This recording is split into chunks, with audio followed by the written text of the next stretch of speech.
14절 말씀부터 창세기 35장 14절 말씀부터 20절 말씀까지 교독하시겠습니다.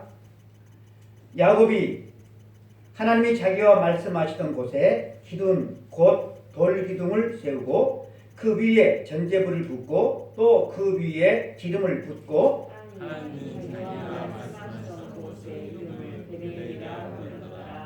그들이 베델에서 길을 떠나 에브라트에 이르기까지 얼마간 거리를 둔 곳에서 라헬이 해산하게 되어 심히 고생하여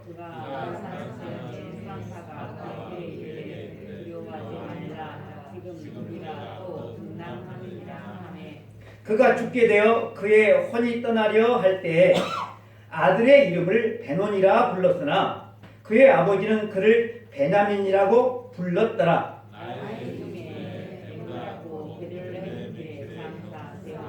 함께 있습니다. 야곱이 라헬의 묘에 비를 세웠더니 지금까지 라헬의 모비라 일컫더라. 아멘. 우리가 읽은 이 본문 말씀을 가지고 죽음도 꼽지 못한 야곱의 일편단심이라고 하는 제목으로 하나님의 말씀을 증거할 때 하나님께 해주시는 큰 은혜가 있기를 바랍니다. 아멘.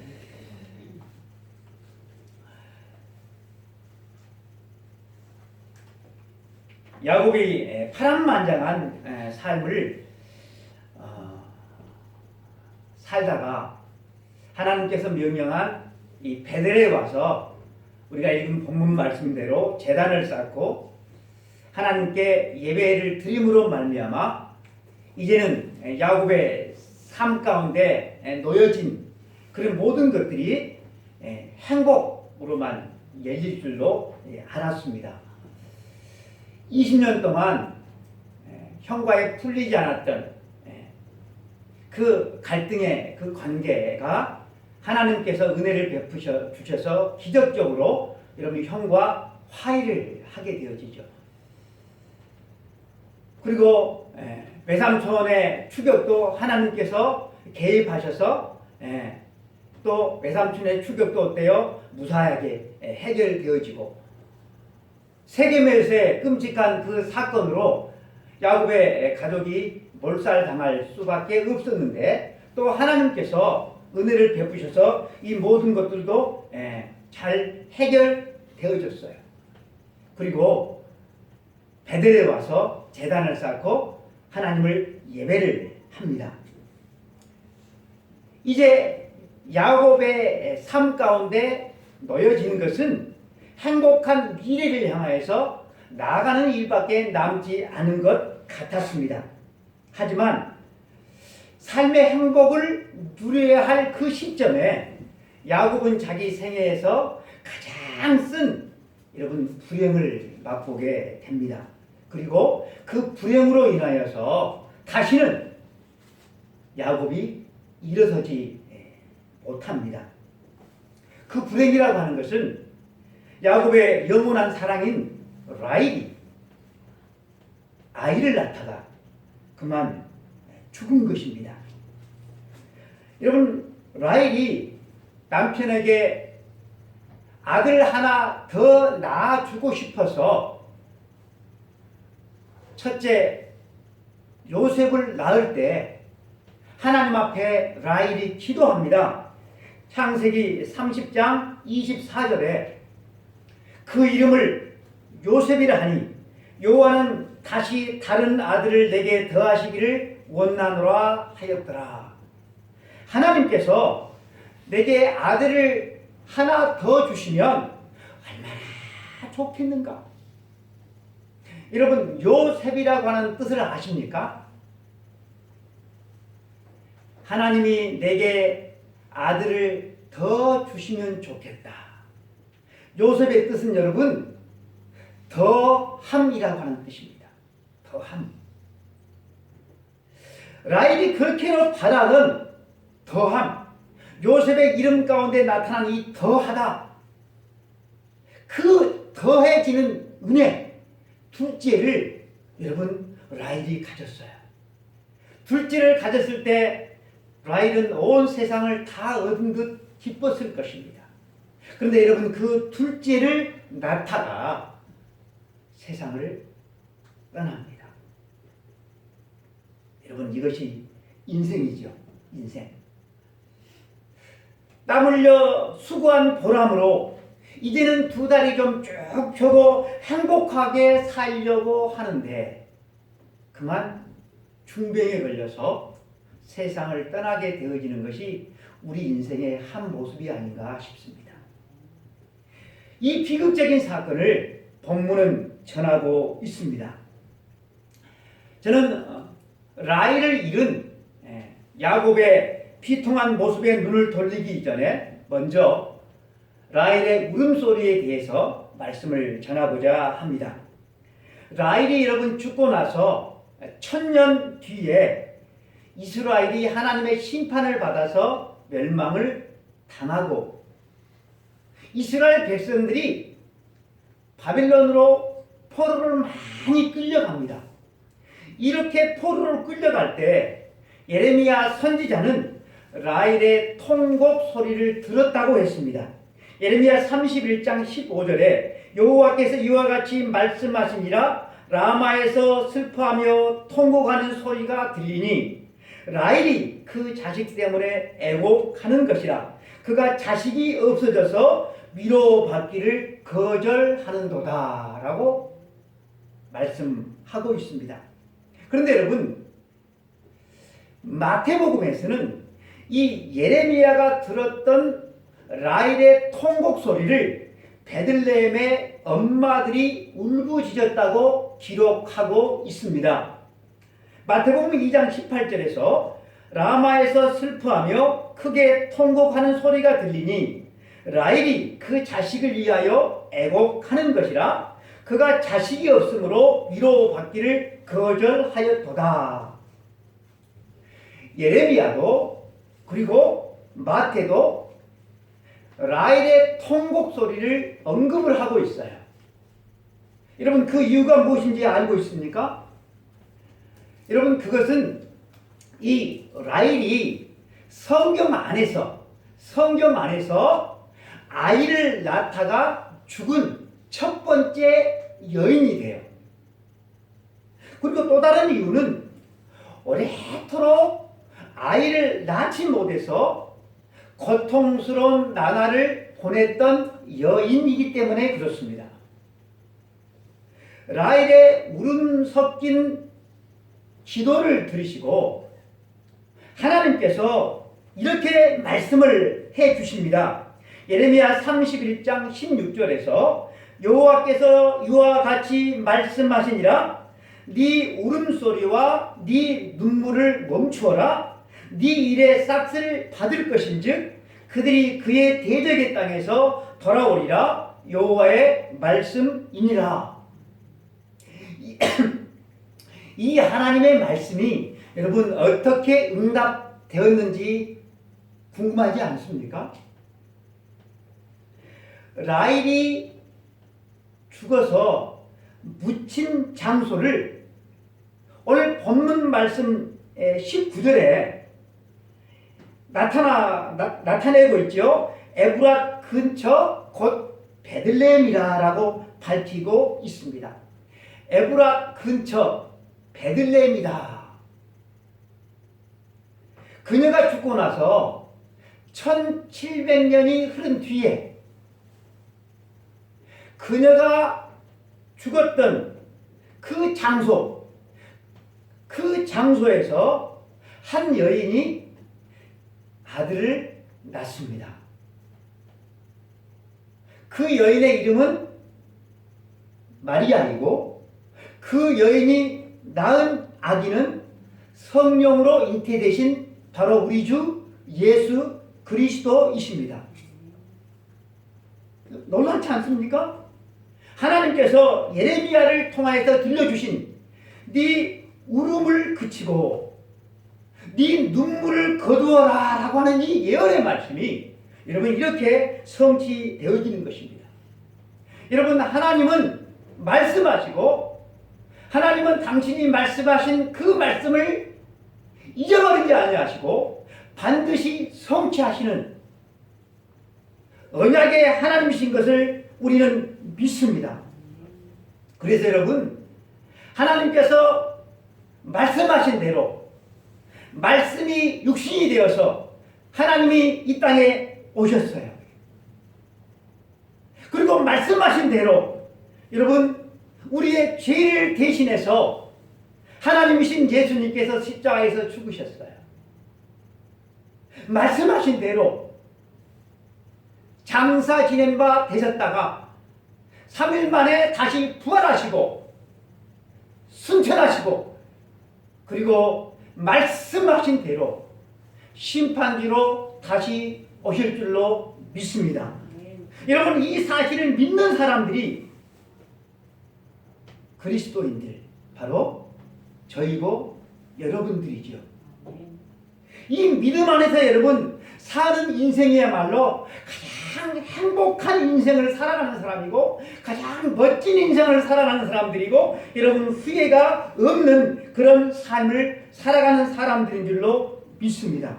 하나님께서 예수 그리스도를 믿는 사람들에게 주신 이 하나님의 나라를 위해서 여러분 살아가는 삶이 여러분 영원히 남을 사는 것입니다. 후회가 없는 영원한 값어치가 있는 삶을 살아가는 사람인 것입니다. 제가 유튜브를 통해서 참 자주 시청하는 강연이 하나가 있는데, 김창옥 씨 강연입니다. 강연계 1인자죠.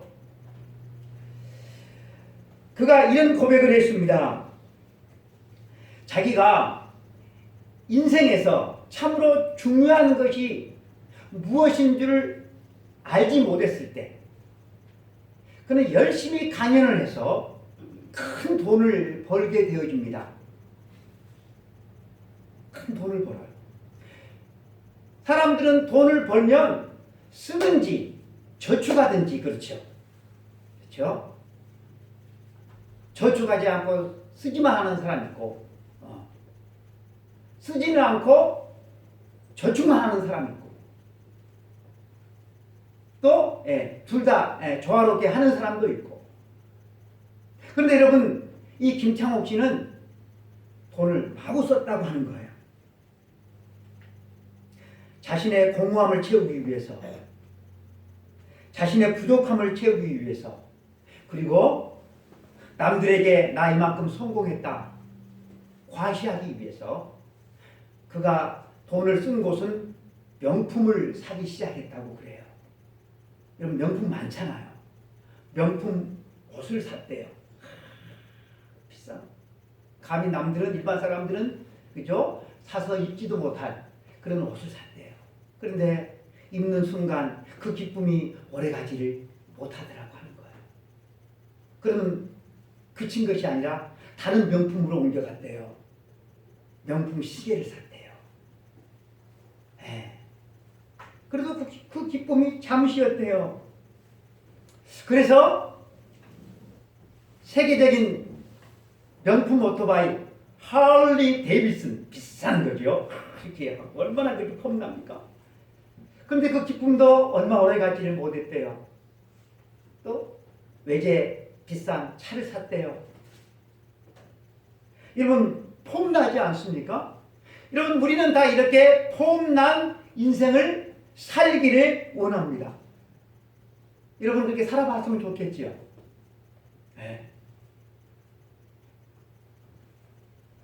이 김창욱 씨가 그렇게 삶을 폼나게 살았다는 거예요. 그런데 여러분, 그렇게 살다가 김창욱 씨가 여러분 어떻게 되었을 것 같아요? 여러분, 이 사람이 어떻게 되었을 것 같아요? 그만 앵꼬가 나와버렸대요. 앵꼬가 무슨 뜻인지 아시죠? 삶이 지쳤어요. 그리고 몸은 병이 들어버리고 말았어요. 여러분, 그는 방송에서 자기는 크리스찬이라고 밝히는 사람입니다. 그는 기부도 많이 하고요. 해외 봉사도 많이 다닙니다. 이 정도 살아도 칭찬받아요. 그런데 그가 명품으로 치장을 하고 명품 오토바이를 사고 시계를 사고 그래도 여전히 삶은 공허했어요. 폼은 나는데 사람들이 자기를 보고 성공했다고 자기를 보고 부러워하는데 정작 자기 자신은 메말라갔다라고 하는 그렇게 자기 자신을 그저 고백을 했어요.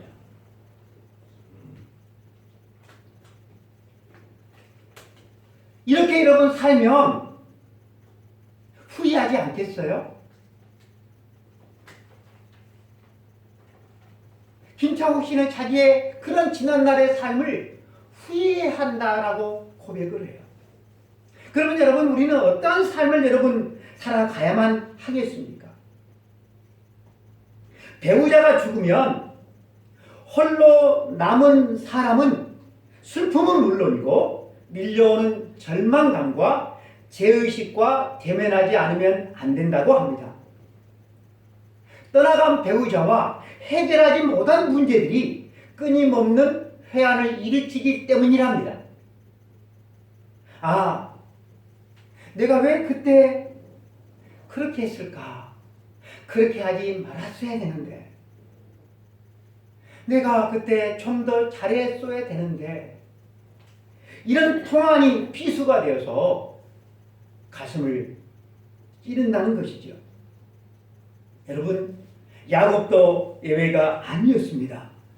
야곱은 자기가 조금만 더 신경을 써 주었더라고 한다면 라헬이 이렇게 죽지 않았을 텐데, 내가 거기서 좀 꾸물거리지 않고 조금만 좀 빨리 출발했더라고 한다면 라헬이 길거리에서 출산하지는 않았을 텐데, 이렇게 자책하면서 괴로워합니다. 그는 충격과 슬픔은 물론 밀려오는 절망감과 죄의식을 대면해야만 했습니다.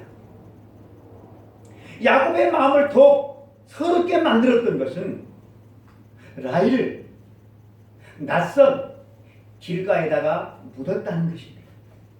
거기다가 엄마 없이 자라야 할 핏덩이 베냐민을 볼 때마다 숨막히는 슬픔이 밀려왔을 것입니다.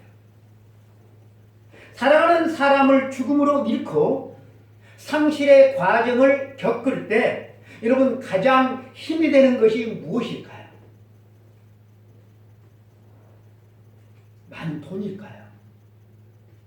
네? 나는 돈이 있으니까 괜찮아. 사람 뭐 다시 얻으면 되지. 여러분 그런 생각을 가질까요? 아니에요. 사랑하는 사람을 죽음으로 잃고 상실의 과정을 겪을 때 여러분 제일 힘이 되는 것은 그 슬픔을 함께 나눌 사람이 옆에 있는 것입니다. 여러분 우리나라는 이것 때문에 옛날부터 상을 당하면 일가 친척들이, 친구들이, 동네 사람들이 장례를 치르는 동안 밤새워서 그 상가를 지켰던 그런 미풍양속이 생겨난 것 아니겠습니까? 그런데 야곱의 경우는 그러한 사람이 한 사람도 없었다는 사실입니다. 사랑하는 아내가 갑자기 아이를 갖다가 죽었는데 그 죽음을 철저히 홀로 겪어야만 했다는 것입니다. 아니 목사님, 야곱은 아들들이 많잖아요. 그의 부인들이 아직도 셋이나 있잖아요. 그런데 어떻게 혼자 그 슬픔을 겪습니까? 라고 우리는 생각할 수도 있겠지만 여러분 남편으로부터 야곱으로부터 한 번도 사랑을 받아보지 못한 그의 첫 번째 부인 레아가 남편의 슬픔을 여러분 보듬어 주었을 것 같습니까? 레아의 아들들도 여러분 아버지의 슬픔을 받아줄 리가 없죠. 오직 레아만을 사랑하면서 자기의 라헬만을 생각하면서 자기의 어머니를 고통스럽게 만들었던 아버지를 여러분 그들이 이해해 줄 리가 만무했죠. 이해는 고사하고 여러분 아버지의 상처를 더 도주게 만들어 버립니다. 여러분 성경을 보면 라헬의 죽음 기사 바로 뒤에 나오는 말이 장남 루벤이 아버지의 소실 비라를 범했다는 그러한 내용입니다. 혹시 여러분들은 이 장남 루벤이 아버지의 소실을 범한 이유를 여러분 한 번이라도 생각해 본 적이 있습니까? 어디 있으신 분?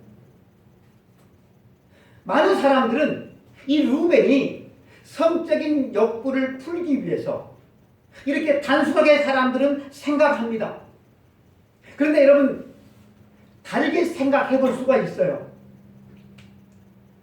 라헬이 아이를 낳다가 숨을 거두기 전에 자기가 낳은 아들의 이름을 붙이죠. 베노니라고 부른다고 했습니다. 베노니라고 하는 이름의 뜻은 나의 고통의 아들이다 라고 하는 뜻이래요.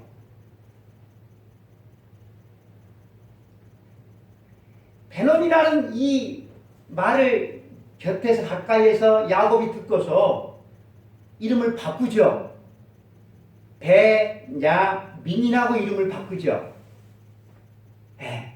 베냐민의 이름의 뜻은 나의 오른손의 아들이라고 하는 그러한 뜻이랍니다. 여러분 사실 이 나의 오른손의 아들이라고 하는 이 이름이 누구한테로 갔어야 되는 거죠?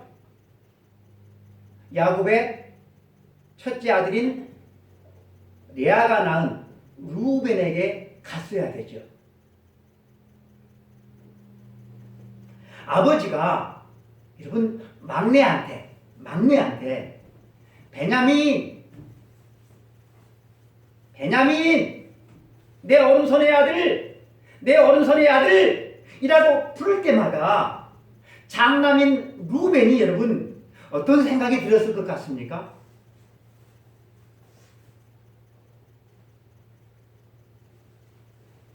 아버지에게서 장남으로서 대접을 받지를 못했고 또 어머니 레아에게서 낳은 자기 자신의 그 동생들도 모두 아버지로부터 차별을 받아서 그랬을까?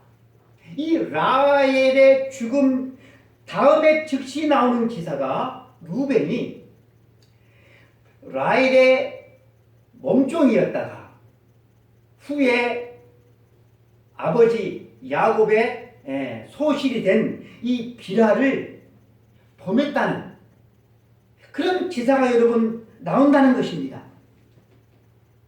라헬의 죽음 뒤에 바로 이 추행 사건이 나오는 것은 이 둘 사이에 아주 긴밀한 여러분 연결이 있음을 말해주는 것이죠.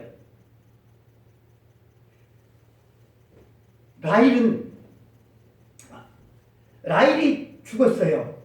그런데 루벤은 이 아버지가 이제 아버지의 영원한 사랑 라헬이 죽었는데 그러면 그 사랑이 엄마한테로 가야 되는데 엄마한테로 가지 아니하고 라헬의 몸종이었던 비라에게로 가지 않을까 그렇게 염려했어요. 물론 평상시에 아버지가 자기 어머니를 멀리하고 라헬만을 편애하는 그것에 대해서 깊은 원망도 가지고 있었어요. 그런데 여러분 이 루벤은 다시금 자신의 어머니를 비참하게 만들 수가 없다.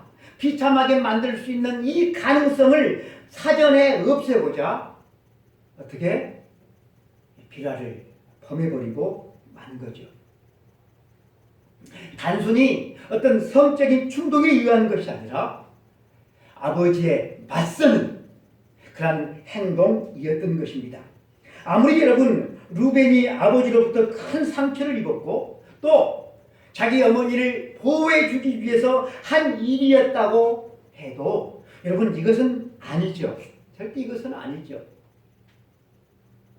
아버지 야곱은 이 사실을 마음 가운데 담아 두었다가 여러분 마지막 임종 때 가족들을 다 그저 이름을 부르면서 유언을 하잖아요. 유언을 할 때 루벤을 향하여서는 이렇게 유언을 합니다. 창세기 49장에 보면 루벤아 너는 내 장자요 내 능력이라 내 능력이요 내 기력의 시작이라 위풍이 월등하고 권능이 탁월하다마는 물의 끓음 같았은즉 너는 탁월하지 못하리니 네가 아버지의 침상에 올라 더럽혔음이로다.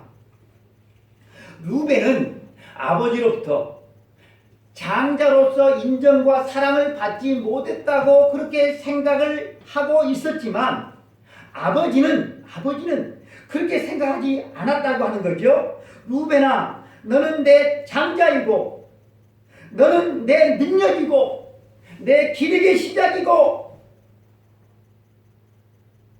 이렇게 여러분 아버지가 그렇게 인정해 줬다. 마음으로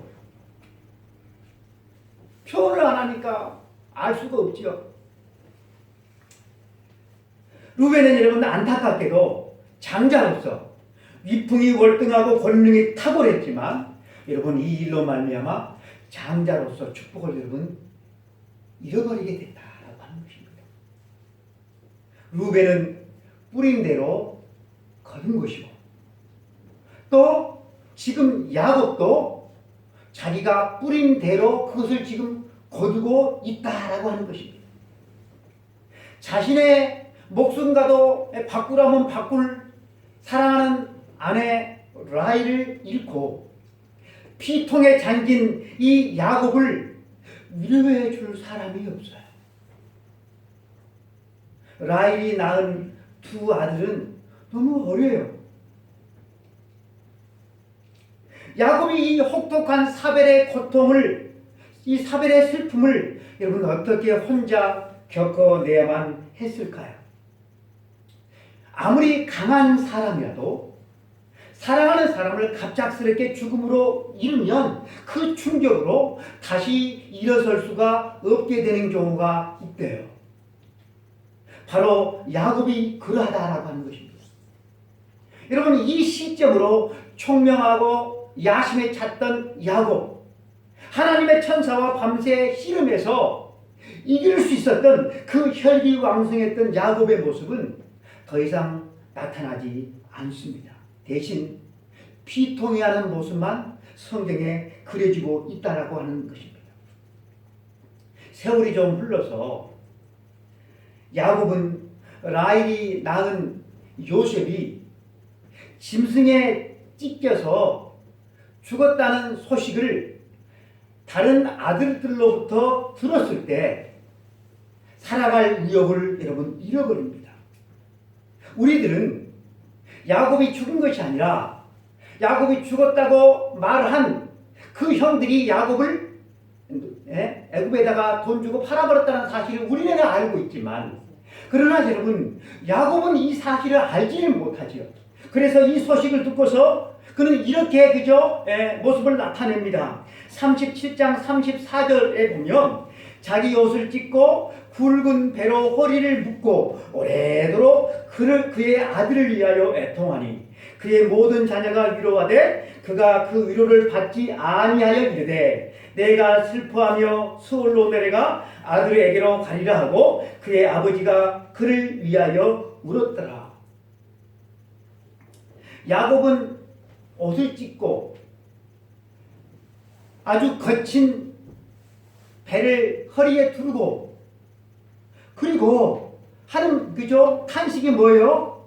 내가 지하로 아들에게로 내가 가겠다 하면서 날이 가도 달이 가도 그렇게 울기만 했다라고 하는 것입니다.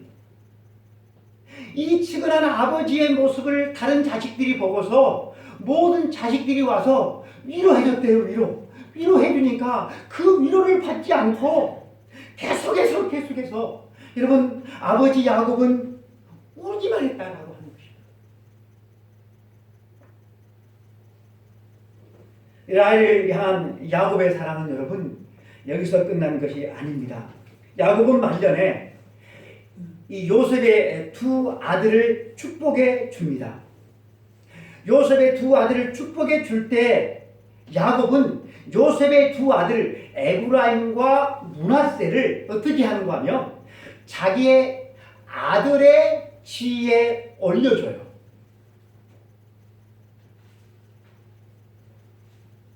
48장 5절에 보면 네가 낳은 두 아들 에브라임과 므낫세는 내 것이라 루벤과 시므온처럼 내 것이 될 것이요. 야곱은 요셉의 형들이 자식을 낳았을 때 이렇게 한 사례가 없어요. 오직 이 요셉의 아들에게만 이렇게 특별한 대우를 해줍니다. 여러분, 그 이유가 무엇일까요? 그 이유 생각해 보신 적 있으세요? 이 요셉은 잃었던 아들이니까 그래서 특별히 애정이 더 가서 그랬을 수 있지. 여러분, 어느 정도는 맞지만 정답은 아니에요. 여러분, 정답이 무엇인지 아십니까? 야곱이 라헬의 손자죠. 그렇죠? 라헬의 이 손자를 자기의 아들로 삼아요. 무슨 뜻입니까? 라헬의 아들이 둘인데 그러면 어떻게 되는 거예요? 둘이 넷이 되는 거죠. 이해하십니까? 아이를 낳지를 못해서 여러분 라헬은 성녀라 아이를 낳지 못하는 여자라 놀림을 받았어요. 그녀가 둘째 아들을 낳으면서 죽어가요. 그녀에게 이 야곱은 최대한 자기 나름대로 보상을 해주는 것이 뭐라고요? 자기 아들의 지위로 올려서 아들 둘을 넷으로 만들어 주었다라고 하는 것입니다. 죽음을 앞둔 야곱이 요셉 앞에서 두 손자를 이렇게 축복해 주면서 여러분 요셉에게 무슨 말을 했는지 아십니까? 네 엄마 라헬이 어느 지점에서 죽었고 내가 네 엄마를 어디에다가 묻었다라는 사실을 여러분 알려주었다는 사실입니다. 48장에 보면 라헬이 나를 따르는 도중 가나안 땅에서 죽었는데 그곳은 에브랏까지 길이 아직도 먼 곳이라 내가 거기서 그를 에브랏 길에 장사했느니라. 에브랏은 곧 베들레헴이라. 라헬이 죽은 지 30년이 지났음에도 불구하고 여러분 야곱은 그 라헬을 잊지를 못해요. 아주 지고한 사랑이죠. 우습게 말로 아내가 죽으면 남자들은 화장실에 가서 묻는다고 하는데 여러분 야곱은 여러분 그렇지 않았어요. 야곱이 4명의 여인들을 모두 다 사랑하고 이 4명의 여인들이 낳은 자식들을 모두 다 공평하게 사랑했다고 한다면 여러분 얼마나 좋았을까요? 그런데 여러분 이 야곱은 자기가 사랑하고 싶은 사람만 사랑했어요.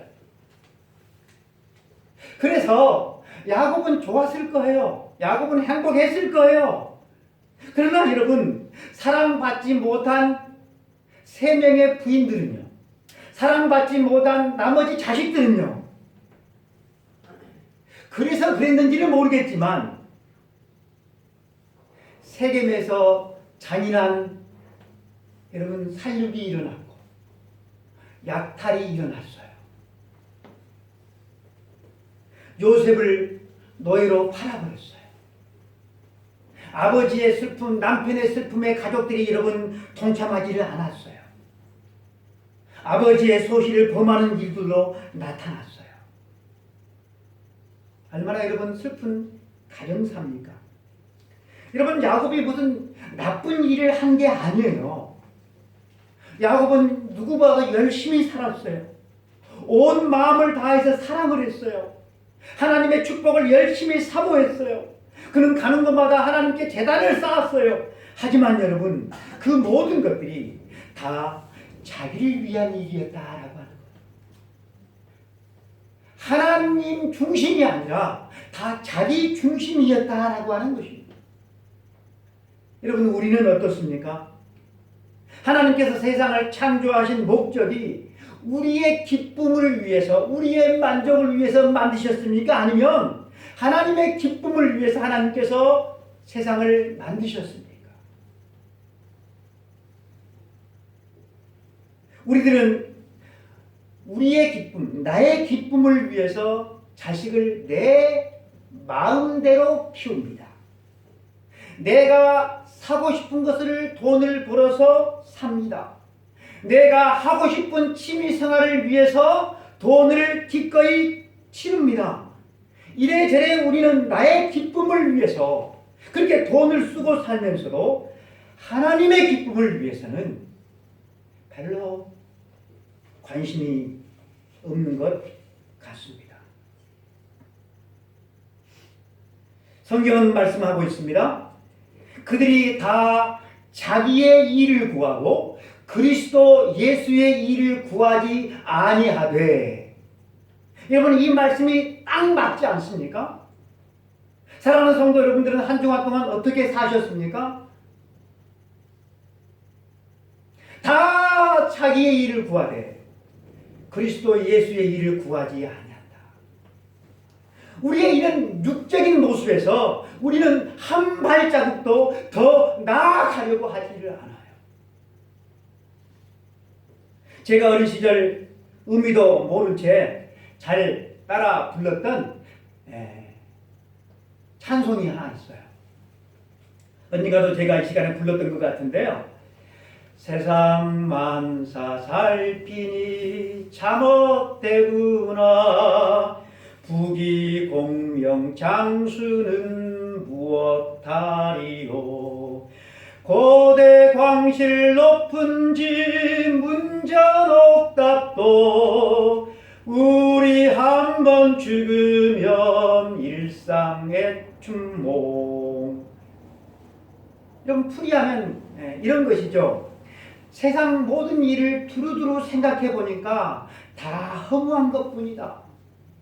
돈이 많고 높은 자리에 오르고 유명한 사람이 되어서 오래 산다고 해도 그게 무슨 소용이 있나? 사람이 죽으면 그것으로 끝나는데 허무하지 않는가? 라고 하는 뜻입니다. 여러분, 그렇지요? 네. 연세대학교 명예교수님 김동길 박사님의 글을 제가 읽어보았어요. 그 글에 이런 글이 있습니다. 나도 인생을 살 만큼 살았고 결코 물정의 어두운 사람은 아니라고 자부하는데 젊어서는 생로병사라는 말을 듣기는 했지만 그 말의 참뜻을 헤아려보려는 노력을 할 필요가 없었다. 어느덧 가까운 친구들도 다 내 곁을 떠나고 인생의 모든 과정들을 대부분 다 밟고 이제는 열어보지 못한 문이 내 앞에 하나 남아 있을 뿐이다. 이 문이 뭐죠? 최 집사님, 이 문이 뭐예요? 죽음의 문이죠. 네. 아직 열어보지 못한 문이 내 앞에 하나 남아있을 뿐이다. 만일 누가 나에게 인생이란 허무한 것입니까? 라고 물으면 나는 결코 그렇다라고 대답하지 않을 것이다. 나는 그 문을 저만큼 바라보며 미소 짓는다. 나에게 그 문에 대한 두려움이 전혀 없는 것은 달빛보다 더 밝은 천국 믿는 마음 가지고 가겠네. 믿는 자 위하여 있을 곳 우리 주 예비해 두셨네. 며칠을 요단강 건너가 만나리. 이 찬송 가사가 떠오르기 때문이다. 할렐루야. 여러분, 이 김동길 박사님이 일장춘몽인 인생이 여러분 헛되지 않다고 말하는 이유가 무엇입니까? 그가 출세해서 성공해서 유명해졌기 때문입니까? 여러분, 이 모든 것들은 솔로몬이 다 이룬 것이에요. 솔로몬이 다 이루어서 솔로몬이 뭐라고 고백을 했습니까? 다 알잖아요. 헛되다라고 하는 거예요. 헛되다. 그런데 여러분, 이 헛된 일장 춘몽일 수밖에 없는 이 인생이 헛되지 않다. 그렇게 여러분 김동길 박사님이 한 이유가 무엇입니까? 바로 영원한 나라, 천국 때문이지요. 아멘. 하나님의 나라를 믿는 사람이 짊어지고 가지도 못할 그 육에 속한 세상에 속한 것을 위해서 산다고 한다면 여러분, 그것이 말이 되겠습니까? 말이 안 되는 거죠. 여러분, 우리 성도들은 그런 것을 위해서 사는 사람들이 아니라 하나님의 영광을 위해서, 하나님의 나라를 위해서 하나님을 사랑하고 이웃을 사랑하는데, 하나님의 기쁨이 되는데 그 삶을 살아가는 사람들이 여러분, 우리 그리스도인 줄로 믿습니다. 여러분, 야곱의 사랑은 일편단심이었습니다. 그런데 여러분, 일편단심 사랑이 일부일처였을 때 하면 여러분, 얼마나 아름다운 사랑이겠습니까? 참으로 많은 사람들이 부러워하는 그런 가정이고 부러워하는 부부상이죠. 그런데 여러분, 자이든 타이든 간에 여러분, 야곱은 4명의 부인이 있고 그 사이에서 13명의 자녀를 여러분 얻었어요. 여러분, 이런 가정에선 사랑이 골고루 나누어져야 여러분 행복한 것입니다. 그런데 여러분, 야곱은 그렇지를 못했어요. 그런데 이 야곱의 가정에는 여러분 눈물이 많습니다.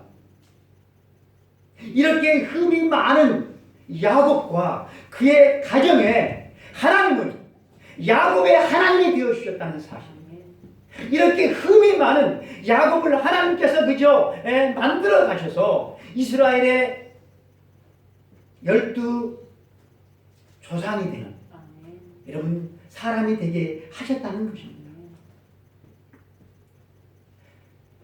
상처를 받았다고, 억울한 일을 당했다고 여러분 당한 대로 행하는 것은, 이것은 사람 마귀의 짓이죠. 여러분, 우리가 당한 대로, 우리가 행한 대로 하나님께서 우리를 심판하셨다고 한다면 우리는 백골이 진토되어 있으다, 그죠? 남아있지도 않을 것입니다. 여러분, 악을 이기는 것, 상처를 이기는 것은 악을 악으로 갚는 것이 아니라 악을 어떻게 선으로 갚는 것인 줄로 믿습니다. 우리 주님은 원수를 축복하라 그랬어요. 원수를 사랑하라고 그랬어요. 그리고 그 사랑을 하나님은 친히 보여주셨어요. 우리가 아직 죄인 되었을 때 하나님께서 우리를 향한 사랑, 십자가에 그 당신의 독생자를 여러분 내어주셨다는 사실. 사람이 어려움을 당해보면, 사람이 죽어보면 그 사람이 어떻게 살았는지 그 사람의 성적표가 여러분 여실히 드러납니다. 그런데 여러분, 그렇게 되어지면 너무 늦잖아요. 삶을 돌이킬 수 있는 기회가 없잖아요. 우리가 죽기 전에, 우리가 큰 일을 당하기 전에, 지금 살아있을 때, 지금 여러분, 우리가 우리의 삶을 돌이켜야 되지 않겠습니까? 우리 주님이 부활하셔서 베드로에게 오셔서 여러분 이렇게 묻지 않습니까? 네가 나를 사랑하느냐? 네가 나를 사랑하느냐?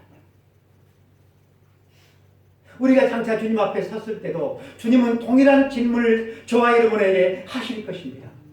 네가 나를 사랑하느냐? 여러분, 우리가 주님을 사랑할 수 있는 방법이 뭡니까? 주님의 몸된 교회를 사랑하는 것이고 주님의 말씀을 순종하는 것이죠. 하나님을 사랑하고 이웃을 사랑하고 하나님의 기쁨이 되는 삶. 여러분, 이것이 우리가 이 땅에서 살아가야 될 삶의 목적이 되는 줄로 믿습니다. 여러분, 이 삶을 향하여서 2걸음도 아니라 1걸음만이라도 발걸음을 떼어보시는 한 주간이 될 수 있기를 주님의 이름으로 간절히 축복합니다. 기도하겠습니다. 하나님 아버지, 감사합니다.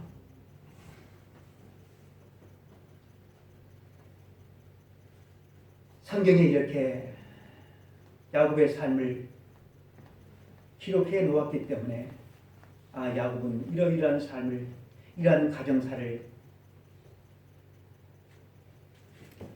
만나게 되었구나. 우리가 비로소 알게 됩니다.